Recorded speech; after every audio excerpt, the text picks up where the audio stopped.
నిర్మల్ జిల్లా కేంద్రంలోని బస్టాండ్ దగ్గరలోని ఫర్టిలైజర్ షాపులను ఆకస్మికంగా తనిఖీ చేశారు జిల్లా కలెక్టర్ అభిలాష అభినవ్. షాపుల్లోని రికార్డులను పరిశీలించారు కలెక్టర్. నిర్మల్ జిల్లాలో యూరియా, డీఏపీకి సంబంధించి ఎలాంటి కొరత లేదన్నారు అభిలాష అభినవ్. రైతులు పట్టికపై ధరలు చూసి ఎక్స్పైరీ డేట్ను పరిశీలించిన తర్వాత మందులను కొనుగోలు చేయాలన్నారు కలెక్టర్.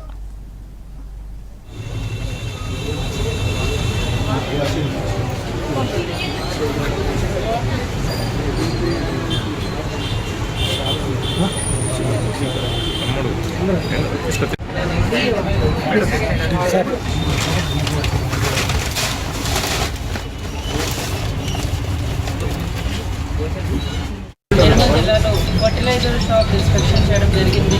సో ఇది సీజన్, ఇది పంట సీజన్. ఇది ఇప్పుడు యూరియా ఇంకా డిఏపీ కన్జంప్షన్ ఎక్కువ ఉంటుంది కాబట్టి మన జిల్లాలో కూడా ప్రత్యేకంగా ప్రతి ఫర్టిలైజర్ షాప్లో యూరియా ఇంకా డిఏపీ అవైలబుల్ ఉండాలి కాబట్టి ఇన్స్ట్రక్షన్స్ క్లియర్గా ఇవ్వడం జరిగింది.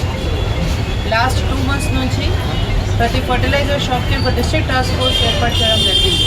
ఈ డిస్ట్రిక్ట్ టాస్క్ ఫోర్స్లో రెవెన్యూ సిబ్బంది, agriculture extension officer plus police వాళ్ళు వచ్చి ఎవ్రీ 1 weekలో వాళ్ళు ఇన్స్పెక్షన్ చేస్తున్నారు. నేను ఉన్న షాప్లో కూడా 15 days బయట ఇన్స్పెక్షన్ అయింది, వాళ్ళే చెప్పారు.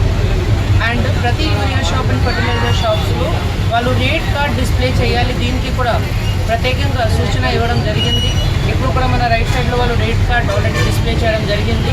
అన్ని చోట కంపల్సరీ రేట్ కార్డ్ డిస్ప్లే చేయాలి, స్టాక్ అవైలబిలిటీ డిస్ప్లే చేయాలి. నిర్మల్ జిల్లాలో వచ్చిన యూరియాకి ఏం షార్టేజ్ లేదు. మన దగ్గర ఈరోజు కూడా 6000 మెట్రిక్ టన్స్ వరకు యూరియా ఉంది. డిఏపీకి కూడా మన దగ్గర ఏం షార్టేజ్ లేదు.